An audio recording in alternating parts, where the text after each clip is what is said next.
अल्पश्रुतं श्रुतवतां परिहासदाम त्वद्भक्तिरेव मुखरीकुरुते बलान् यत्कोकिल किल मदो मधुरं विरोति तच्चाम्रचारु कलिकानिकरहेतु अल्पश्रुतं श्रुतवतां परिहासदाम् त्वद्भक्तिरेव कुरुते यत्कोकिल किल मदो मधुरं विरोति तच्चाम्रचारु कलिकानिकरहेतु। आराध्य अरिहंत प्रभु के चरणों में अनंत अनंत आस्था के साथ वंदन। शासनपति श्रमण भगवान महावीर स्वामी के चरणों में अनंत अनंत आस्था के साथ वंदन। जिन शासन देव जिन शासन माता को नमन। आत्मज्ञानी सदगुरुदेव युग प्रधान आचार्य भगवंत के चरणों में अनंत अनंत आस्था के साथ वंदन। आत्मप्रिय मुनिवृंद, आत्माति साधक साधिकाओं, हम सभी 10वें कालिक सूत्र के 10वें अध्ययन की 7वीं गाथा पे चिंतन मनन कर रहे थे कि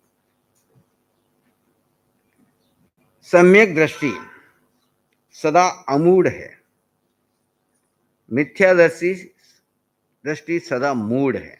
उल्टा लेते, मूढ़ कौन? जिसको ये समझ नहीं सत्य क्या है असत्य क्या है, मेरा भला किस में है और मेरा नुकसान किस में है। मिथ्या दृष्टि 24 घंटे कर्म बांध करके अपने ही जीव को अधोगति में ले जाने का कार्य कर रहा है। और सम्यक दृष्टि अमूढ़ बन करके, समझदार बन करके, बूझ करके सब में जीव आत्मा के दर्शन करता है, अपनी आत्मा का कार्य करता है, पर का चिंतन नहीं, पर की वृत्ति नहीं, दूसरे में किसी दूसरे के शरीर और पुद्गल उसकी वृत्ति पे ध्यान ही नहीं देता, उसमें सिर्फ आत्मा देखता है। अब जब यहाँ इतने लोग बैठे हैं, सब में मैं आत्मा देखूं तो मेरे अंदर में आत्मा का पोषण होगा, और सब में यहाँ पे मैं एक एक व्यक्ति देखूंगा, ये व्यक्ति कहाँ से आया, ये व्यक्ति कैसा है, ये कौन है, ये किसका स्वरूप क्या है, ये इसका मेरा क्या संबंध है, ये अपना है, ये पराया है, ये परिचित है, ये अपरिचित है, तो मन में विकल्प कितने खड़े हो गए। और जहाँ विकल्प है वहां पे शुक्ल ध्यान नहीं लग सकता। शुक्ल ध्यान कब होता है? जब निर्विचार निर्विकल्प स्थिति। और जो व्यक्ति सम्यक दृष्टि है वो सब में आत्मा के दर्शन करके निर्विचार हो जाता है और हर समय अपनी आत्मा का पोषण करता है, शत्रु का पोषण नहीं करता है। मिथ्या दृष्टि शत्रु का पोषण करता है। शत्रु कौन है हमारा? हाँ, मोह कर्म हमारा शत्रु है। कौन है हमारा शत्रु? अब जो व्यक्ति शत्रु को अपना मान करके उसका पोषण करता है, उसको समझदार व्यक्ति क्या कहता है ना? समझदार व्यक्ति उसको समझता है कि इसको इतनी बेसिक अकल नहीं है कि शत्रु को कैसे मैं पोषण करूं। शत्रु पोषण करने के लिए नहीं है, शत्रु से दूर रहना है और शत्रु से बचाव करना है। जितना हम मेरेपन का भाव आर्तरोध्यान कर रहे हैं, पुद्गलों का चिंतन कर रहे हैं, पुद्गल में सुख ढूंढ रहे हैं, पुद्गलों को लेकर के चिंताएं कर रहे हैं, रति अरति में पड़े हुए हैं, वे हम सब अमूढ़ के मूढ़ बने हुए हैं। और सम्यक दृष्टि वही है जो अमूढ़ है। अमूढ़ दृष्टि, सम्यक दृष्टि के 8 लक्षण है, इसमें पहला ये अमूढ़ दृष्टि। और ज्ञान, तप और संयम का विश्वासी। सम्यक दृष्टि उसी को कहेंगे जिसपे आत्मा, जिसकी आत्मा पे श्रद्धा है, देव गुरु धर्म पे श्रद्धा है। अब उसके ज्ञान पे भी, तप पे भी और संयम पे भी श्रद्धा है। जिसकी आत्मा पे, अपने देव गुरु धर्म पे श्रद्धा है, मतलब उसको उसका ज्ञान सारा सम्यक ज्ञान हो जाएगा। जिसका दर्शन सम्यक है उसका ज्ञान सारा कौन सा होगा? जिसकी दर्शन मिथ्या है उसका सारा ज्ञान मिथ्या ज्ञान होगा। भले वो 32 आगम पढ़ रहा है, जिनवाणी का प्रवचन कर रहा है, लेकिन दृष्टि मिथ्या है। अब अभी कहां तक जा सकता है? आचार्य बन सकता है, 90 देवलोक तक जा सकता है, लेकिन उसका कभी मोक्ष नहीं होगा। वो बनेगा ही नहीं, क्योंकि उसकी रुचि आत्मा में नहीं होगी। आत्मा के ऊपर प्रवचन देगा, लोगों को प्रेरणा देगा, लोगों को मोक्ष पहुंचाने के लिए निमित्त बन जाएगा, लेकिन खुद अपने अंदर काम नहीं करता, अपने प्रति श्रद्धा पैदा नहीं करता, अपनी दुकानदारी चलाने के लिए सबका उपयोग करता है। आज महावीर के नाम पे कितनी दुकानें चल रही, श्रावकों के भी, साधुओं की भी। लेकिन उसमें महावीर ने जो आज्ञा दी उसका पालन वाले करने वाले कितने हैं? भगवान महावीर कहते हैं जीव अकेला है, जीव ने ही कर्म बांधे हैं और जीव स्वयं ही मुक्त होगा। हम तुमको रास्ता बता सकते हैं। जिनवाणी हमको क्या करती है? मार्ग दिखाती है, प्रेरणा देती है, जहां हम अटक जाते हैं तो जगाती है। लाइट हाउस के रूप में हमको प्रकाश दिखाती है। लेकिन प्रकाश भी दिखा दिया, जगा भी दिया, नींद से उठा भी दिया, लेकिन अभी आपको और मेरे को दोनों को एक साथ 20 किलोमीटर का विहार करना है। तो मैं अपने पाँव से चलूंगा, आप अपने पाँव से चलूंगा, मेरे चलने से आप पहुंच जाओगे क्या? हम क्या करते हैं, गुरुदेव आप साधना करो, हमको मंगली सुनाओ, हमारा मोक्ष हो जाएगा। हो जाएगा? इस भ्रम से बाहर निकल जाओ। गुरु कृपा खाली आपको रास्ता दिखाने के लिए सहयोगी बनती है। आप मूर्छा में जा रहे हो तो जगाने के लिए निमित्त बनती है। वितराग दर्शन और अन्य दर्शन में अंतर क्या है? वितराग दर्शन कहता है आप खुद जीव को जीव का कार्य करना पड़ेगा। अन्य दर्शन कहते हैं गुरु का स्मरण कर लो, भगवान का नाम ले लो, तुम्हारा मोक्ष हो जाएगा। और जैन दर्शन कहता है गुरु और भगवान अरिहंत स्वयं भी खाली तुमको रास्ता दिखाएंगे। कृपा का मतलब है तुमको मार्ग मिल जाएगा, लेकिन काम तो तुमको ही करना पड़ेगा। अब आप अपन यात्रा निकालते हैं, जैसे मंदिर मार्ग की 6 यात्रा निकालते हैं, है ना, 6 रीतों का पालते हुए यात्रा करते हैं। तो हर एक साधक को खुद चलना पड़ता है कि उनकी रीतें कोई दूसरा पाल के दे देता है? खुद चलना पड़ता है। ऐसी आत्मा के मार्ग में आपको खुद चलना पड़ेगा। तो सम्यक दृष्टि, जब दृष्टि उसकी सम्यक होती है तो उसका ज्ञान भी सम्यक हो जाता है। और जब सम्यक ज्ञान सम्यक होगा तो तब भी सारा। इसलिए भगवान महावीर की साधना में किसी भी क्रिया का विरोध नहीं किया, सिर्फ आपको दृष्टि बदलने के लिए कहा। क्या कहा? ये जो आत्म ध्यान धर्म यज्ञ हम चला रहे हैं उसमें हम करते क्या? आपकी दृष्टि बदलते हैं, आपको सम्यक्ति बनाते हैं, और सम्यक्ति बनाने के बाद आपको सम्यक चारित्र के रूप में स्थिर रहना सिखाते। क्या करते हैं? आत्मा को आत्मा में स्थिर किए बिना मुक्ति नहीं होगी। चर्चा कितनी कर लो, मैंने सम्यक दर्शन की चर्चा कर ली, याद कर लिया, पढ़ लिया, सुन लिया, रट लिया, पेपर दे दिए, पास हो गया, और इसके ऊपर इतना बड़ा एक नया ग्रंथ लिख दिया। कितनी टीकाएं लिखी जा रही है, कितने ग्रंथ लिखे जा रहे हैं, नए नए नए नए। मैं एक संत से चर्चा कर रहा था, सनातन संत था, बड़ी अच्छी अच्छी बातें कर रहा, मैं डायरी लगाई, वो लिखने लगा। मुझे बोला शिरीष जी इसको बंद कर दो। बोले क्या? बोले रोज की 5,000 किताबें छप रही होगी धर्म की। कितनी? रोज की 5,000 किताबें धर्म की छप रही होगी। उन किताबों से किसी का जीवन नहीं बदला। आप तो बैठो और इसके अंदर रहो, सुनो और इसको जियो। क्या कहा? वो योगी था हिमालय से आया हुआ, मस्त फक्कड़ संत, कोई झंझट नहीं, कुछ नहीं, कोई परिग्रह नहीं, एक कपड़ा पहनता, एक कमंडलू साथ में, भगवान के साथ मैत्री प्रेम हो गया। एक बार दर्शन किए तो जब भी आता ढूंढते हुए पहुंच जाता। बैठते तो हम समझते हैं कि किताबें लिखने से, पढ़ने से ज्ञानी हो जाएंगे। नहीं, जब तक दृष्टि बदल करके स्वयं को स्वयं में स्थिर नहीं करेंगे। स्थिरता बहुत बड़ी बात है। और वो भी किस में स्थिर होना? आत्मा को आत्मा में स्थिर करना, ये है निश्चय चारित्र। व्यवहार चरित्र क्या है? मन वचन काया को संयमित करने के लिए पांचों इंद्रियों को वश में करो, 5 महाव्रत या अणुव्रत लो, अन्य मर्यादाओं का पालन करो, सारी संसार के चक्कर से बाहर निकलने के लिए ये साधुपना ले लो, ताकि सर झंझटें खत्म, कहीं जाना नहीं, आना नहीं, मौत नहीं, मरण नहीं, खाने की पीने की टेंशन नहीं, किसी की नहीं, अपना केवल एकमात्र आत्मा का काम। ये अलग है कि पंचम आरे में हमने यहाँ एक नई दुकानें खोल दी और संसार की, ये भगत जाएंगे, इसके लिए गए, इनके लिए। साधु किसी से बंधा नहीं, ना किसी संघ से, न किसी श्रावक से, न किसी परिवार से, केवल केवल अपनी आत्मा के लिए बनता साधु। किसके लिए बनता है? जिसने जीव को समय देना है वो साधु बनता है, जिसने संसार को समय देना है वो श्रावक को। वो बेचारा दोनों तरफ, कभी इधर नहीं जाए तो घर के लोग परेशान करें, इधर जाए तो आत्मा को समय ना मिले, दोनों के बीच में फंसा रहता है, कभी इधर कभी इधर। क्यों रमेश भाई? दुकान पे नहीं जाए तो दिक्कत, रिश्तेदारी में नहीं जाए तो दिक्कत। चलो सामान्य को अवॉइड कर दिया, लेकिन अति निकट के रिश्तेदार को तो जाना ही पड़ता है। मौत हो गई तो जाना ही पड़ता है। मैं तो साधु बना ही इसीलिए, जब भी कोई मरता है मेरा नंबर लग जाता। हम 2 भाई थे मुंबई में, एक शादी होती तो हो जाता, मरता तो मेरे को भेजता। और अब मुंबई से लेकर के उदयपुर जाने तक 24 घंटे उस मरने वाले का ही चिंतन चलता। तो अच्छा हुआ मेरे लिए, तो वैराग्य पोषण का कारण पड़ा। मैं कहा ये क्या है झंझट। जब कोई मुंबई में आए तो रिश्तेदार आए, जिसको घुमा के लाओ, भाई चौपाटी लेके जाओ, उधर लेके जाओ, यही धंधा है। जब आत्मा की दृष्टि मिली तो लगा कि ये तो सब वेस्ट ऑफ टाइम कर रहे हैं, हम क्या कर रहे हैं।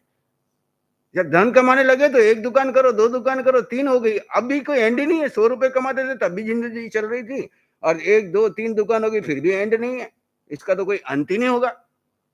जब इतने बड़े-बड़े करोड़पति सब दुखी हैं, तो हम कौन से इस रास्ते से सुखी हो जाएंगे? ऐसे टाइम में भगवान ने रास्ता दिखा दिया कि ये रास्ता है बच्चे, इधर जाएगा तो पता नहीं कहां से कहां पहुंच जाएगा, और इधर जाएगा तो क्या होगा। अभी किराए के मकान में रह रहा है, एक घर का मकान ले लेगा। अभी किराए की दुकान पे ले रहा है, नहीं अपने घर की दुकान ले लेगा। और फिर क्या हो जाएगा, शादी हो जाएगी, 2 चुन्नू मुन्नू हो जाएंगे और उनके आजू बाजू घूमता रहेगा। ये कब बताया? जब मैं 24 साल का था तब भगवान के संपर्क में आया, मुझे भगवान ने यही बताया और ध्यान करा दिया। अब तू खुद देख, तू छोटा बच्चा तो नहीं है कि तुझे मैं क्या सिखाऊं, क्या करना क्या नहीं करना। तो ये संसार से निवृत्त होता है कौन? सम्यक दृष्टि। भगवान ने किसी क्रिया का विरोध नहीं किया। क्रियाएं तो जब तक 13वें गुण स्थान तक रहोगे क्रियाएं चलेगी, एक भी क्रिया रुकने वाली नहीं। न शरीर की रुकेगी, न धर्म की रुकेगी। इसलिए धर्म की क्रिया करने के लिए विरोध नहीं कर रहे, पर क्रिया करते समय तुम जीव कहां हो ये देखो। ध्यान भी एक क्रिया है, कैसर भी एक क्रिया है, सामायिक भी एक क्रिया है, अपोषक भी एक क्रिया है। समझे? और शरीर की आवश्यक क्रियाएं भी क्रिया है। उन सब के बीच में आश्रय वाली हो कि संवर वाली हो, उसमें जीव कहां है? अगर जीव जीव में ठहरा हुआ है, दृष्टि जीव की ओर है तो निर्जरा चल रही है, और दृष्टि पुद्गल की ओर है, साता की ओर है, पुद्गल का चिंतन चल रहा है, क्रिया तो प्रतिक्रमण कर रहे हैं, और मन कहीं भूत भविष्य में जा रहा है। क्रिया तो ध्यान की कर रहे हैं और मन विचारों में घूम रहा है, संकल्प विकल्प में घूम रहा है। तो भगवान कहते हैं ध्यान की क्रिया से तुम्हारा मोक्ष नहीं हो जाएगा, वहां पे भी बंधन चल रहा है। प्रसन्न चंद्र राजर्षि का उदाहरण क्यों देते हम? वो ध्यान की क्रिया कर रहे थे, भगवान के समुद्रण के टाइम की बात है, कोई अभी की बात नहीं है, चौथे आरे की बात है। पर विकल्प चल पड़ा। अभी हम जब ध्यान में जाते हैं तो हमको पता चलता है ध्यान करते करते कैसे भूत भविष्य में चले जाते हैं। भगवान कहते तुम हमारे केवल ज्ञान में दिख रहा है, तुम बंधन में जा रहे हो, हम तुम जगाते हैं फिर भी नहीं जाग रहे हो, पर हम तुम्हारा बंधन रोक नहीं सकते। रोकोगे तो तुमको ही रोकना है, होश में तुमको ही आना है। और तुम निर्जरा कर रहे हो वो भी हमको दिख रहा है, पर वो भी तुमको खुद ही निर्जरा कर रहे हो, हम नहीं कर सकते तुम्हारे लिए, खाली निमित्त बन सकते हैं, उपादान हमको तैयार है। तो दृष्टि, अमूढ़ दृष्टि जो है वो बहुत महत्व की है। सम्यक दृष्टि संयम, तप और ज्ञान का विश्वासी, मन वचन काया को समृद्ध, समृद्ध का मतलब क्या? गोपन कर लेता, समृद्ध सम्यक रूप से ढक दिया, मन को भी, वचन को भी, काया को भी, तीनों को अपने कंट्रोल में करके बंद कर दिया, ताकि इनके निमित्त से बंद ना हो।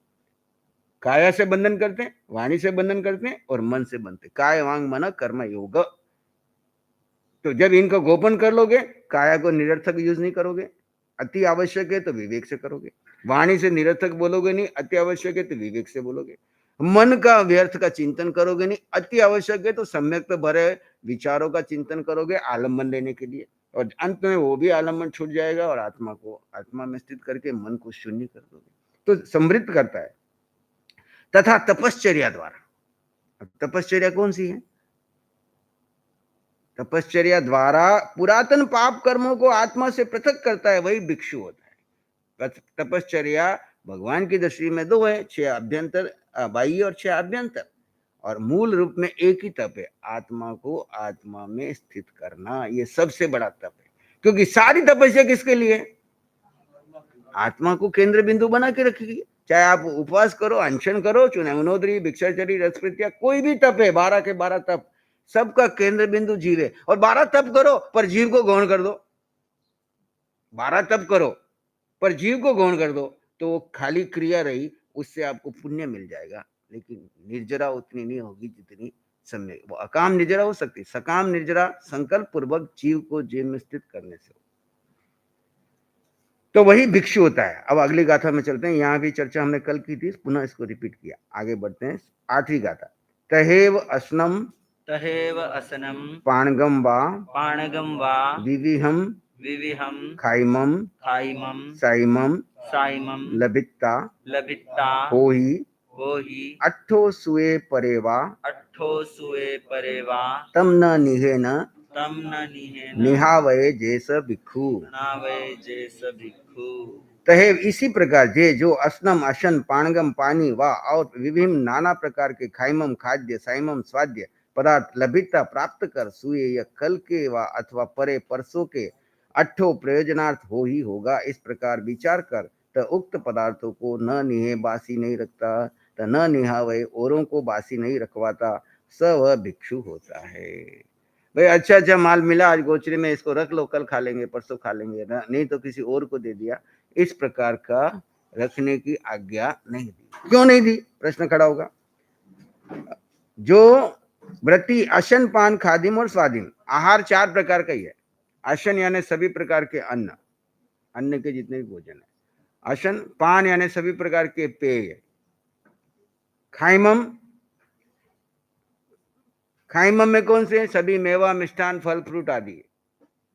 और साइमम में जितने भी स्वाद की चीजें, लौंग इलायची सुपारी है ना, पान तांबुल, ये सब उसमें आ गए। तो ये सब चार ही प्रकार का आहार है। हम जितने भी प्रत्याख्यान करते हैं इन चार प्रकार में करते हैं।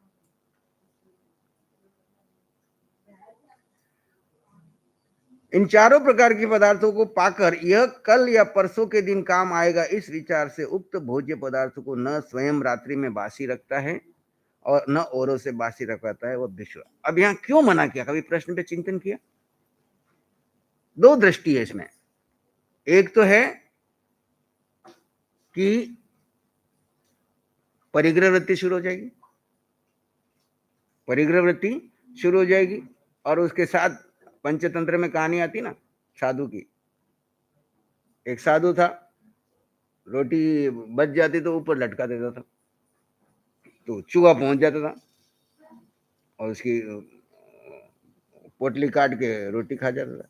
अब उसने चूहे की झंझट का, उस रोटी को छोड़ना नहीं चाहता था, रोटी रखनी, अब चूहे को हटाने के लिए एक बिल्ली पाल ली। अब बिल्ली आई तो चूल्हा भागे, अब बिल्ली आई तो बिल्ली के पीछे और कुछ ऐसा करता करता पूरा संसार बच गया। तो यहाँ भगवान ने पहले मूल जड़ को ही हटा दिया कि अश्नम पाणम खाइम साइम संग्रह ही नहीं करना। दूसरा बात, सम्यक दृष्टि है तो कर्म सिद्धांत के ऊपर विश्वास रखें।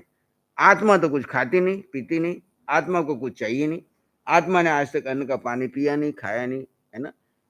शरीर को चाहिए तो उदय कर्म में होगा तो कल मिलेगा, नहीं मिला तो उपवास कर लेंगे। इतना विश्वास है, वही सम्यक दृष्टि है।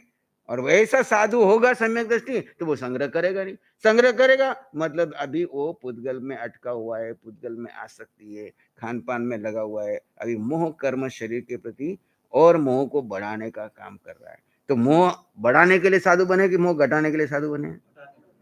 साधु का एकमात्र प्रयोजन है मोह कर्म को पूर्ण रूप से धुनाई कर देनी उसकी, उसका पोषण करता है वो साधु नहीं। गृहस्थ तो दोनों काम करता है, घर में रहता है आधा इधर तो मोह, लेकिन साधु का एकमात्र काम है मोह कर्म की धुनाई करो। मोह कर्म की धुनाई करने के लिए कहा आपका, इसके पहले वाली गाथाओं से संपर्क नहीं करता, संग्रह नहीं करता, सब इसीलिए बताई जा रही है जिससे ये खाली नियमों में नहीं बांधा जा रहा है, इससे आपकी आत्मा का पोषण हो।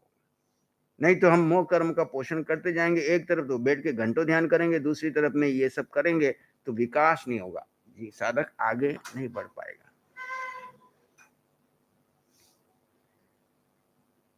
चलिए अगले गाथा में बढ़ते हैं। अब समान धर्मी साधुओं को भोजनार्थ निमंत्रित करते आए तो उसको कैसे करना। तहेव अश्नम पाणगम वा पाणगम वा विविहम खाइमम साइमम विविहम खाइमम साइमम लभित्ता लभित्ता छंदीय छंदीय सहमियाण सहमियाण भुंजे मुंजे बुच्चा मुच्चा सज्जायरे सच्छायरे जे जे स भिक्षु। स भिक्षु। तहे इसी प्रकार जो अश्नम पाणगम अन्न और पानी और विविहम विविध प्रकार का खाइमम खाद्य और साइमम स्वाद्य पदार्थ को लभिता प्राप्त करके सहमियाणम स्वधर्मी साधुओं को छंदिता निमंत्रित करके बुंजे खाता है तथा बुच्चा खाकर सज्जाए रहे स्वाध्याय तप में रत हो जाता है, स वही भिक्षु होता है। अब भिक्षु कहता होता है भिक्षा में गया, विविध प्रकार का उसको जो आहार मिला है वो आहार ला करके अकेला न खाए, अपने समान धर्मी, यानी हमारे पास 10 साधु ठहरे हुए हैं या अपने समान विचार धारणा के जितने साधु हैं, उन सब को आकर के अपने भोजन में से विनंती करता है कि मेरे ऊपर कृपा करो, साहू उज्जानी तारियो, मेरे पास जो आहार आया है उसमें से कुछ कृपा करो। सबको निमंत्रित करता है। कोई लेता है तो उनको भोजन साथ बैठ के करता है, नहीं लेता है, कोई नहीं करना चाहता है तो फिर वो एकांत में बैठ करके अपनी साधना में भोजन करता है। समान धर्मी साधु को भोजनार्थ निमंत्रित करके ही आहार करता है, और आहार करके फिर क्या कर जाना, खा पी के सो जाना। फिर क्या कहा कि श्रेष्ठ स्वाध्याय कार्य में संलग्न हो जाता है, वही सच्चा साधु है। साधु को दिन में सोने की आज्ञा नहीं दी है ना। रात में एक पहर, दिन में एक पहर गोचरी का, बाकी समय पूरा स्वाध्याय ध्यान, यानी 24 घंटे यहाँ फुर्सत ही नहीं, एक समय की भी छूट नहीं है। हमको ऐसा लगता था कि एक बार सम्यक दृष्टि हो जाएगी, क्षायिक संकेत हो जाएगी, फिर छुट्टी हो जाएगी, फिर तो आनंद से रहेंगे, सबको ऐसे ही लगता। लेकिन क्षायिक संकेत होने के बाद इतना बड़ा प्रोजेक्ट भगवान ने दे दिया कि अब एक समय का भी फुर्सत नहीं है। समयम गोयम माप माए, हे गौतम समय मात्र का प्रमाद नहीं, अब समय भर की भी छुट्टी नहीं है। इतना बड़ा कार्य अभी सामने पड़ा है, अनंत काल का मोह पड़ा हुआ है। अब नया मोह कैसे करोगे, नया फुर्सत कहाँ है, काम इतना बड़ा दे दिया, अभी तो तुमने इतना सा एक एक हिस्सा तोड़ा है, अभी इतना बड़ा काम है। देखो भगवान ऋषभ देव आदि और भगवान सिमंदर स्वामी आदि को पिछले जन्म में क्षयिक संकेत लेके आ गए। इस भौम में उनको केवल ज्ञान पाने में, यानी मोह कर्म को तोड़ने में कितना समय लगा? 1000 वर्ष नहीं, 83 लाख पूर्व और 1000 साल। क्या क्षयिक संकेत घर में खाली बैठा रहता है? चाहे बोली दीक्षा न ली तो क्या वहां भोग भोगने में मजा रहता है? वो निर्लिप रहता है घर में भी। जैसे भगवान महावीर 28 साल 30 साल कैसे रहे घर में, ये तो सामने आता ना दृष्टांत, किसी में उल्लेख नहीं, बिल्कुल निर्लेप रहते। अब ये आत्मार्थ की साधना करते तो समझ में आता है कि कैसे निर्लेप रहना। भगवान की वाणी में बार बार आते हैं, निर्लिप्त हो जाओ, अलिप्त हो जाओ, अक्रिय हो जाओ। हम क्या कितने क्रियाशील रहते हैं, कर्ता भोक्ता क्रिया प्रतिक्रिया, अच्छा बुरा सही गलत। भगवान कहते सबके बीच रहे। अब वो अलिप्त रहते हुए चौथे आर्य के शुरुआत के ऋषभ देव भगवान को 83 लाख पूर्व घर में, और दीक्षा लेने के बाद 1000 साल। तो अब कितना बड़ा काम पड़ा है अपने पास। अपने पास कितना माल है हमको क्या पता है। हम वो अभी कितना मोह कर्म, हमको तो एक गस्सु कुमाल का एक कर्म दिखता है, अर्जुन माली के थोड़े से दिखते हैं, पर हमने कितने करके रखे अनंत की यात्रा में। भगवान कहते हम सब ने अनंत की यात्रा में अनंत कर्म बांधे, लेकिन जब क्षय की धारा पकड़ोगे तो एक ही रास्ता है, पहले सम्यक को परिपक्व करो और फिर स्थिरता में आ जाओ। जितनी स्थिरता बढ़ेगी, अनंत कर्म के पुंज क्षय होंगे। अब देखते हैं स्थिरता कितनी कठिन है। कितने बड़े आप तपस्वी हो, कितनी बातें करते हो, प्रवचनकार हो, बड़े से बड़े स्वाध्यायी हो, 5 मिनट आंख बंद करके बैठ जाओ और बोलना, एक भी विकल्प नहीं आना चाहिए। तुम जीत जाओ तो मुझे बताना, एक भी विचार नहीं आना चाहिए अंदर। तुम कितने अपने आप को 30 मार का समझते हो। बैठो आंख बंद करके ईमानदारी से देखना, उधर केवली देख रहे हैं और इधर खुद आप केवली बन के देखो। अंदर आत्मा में एक सिद्धात्मा बैठा है, वो सिद्ध भगवान देख रहे हैं आपके अंदर में क्या, मन में क्या चल रहा है, वचन में क्या चल रहा है, काय में क्या चल रहा है, उथल पुथल क्या चल रही है। तुमको आधे मिनट से ज्यादा भी नहीं टिक पाओगे।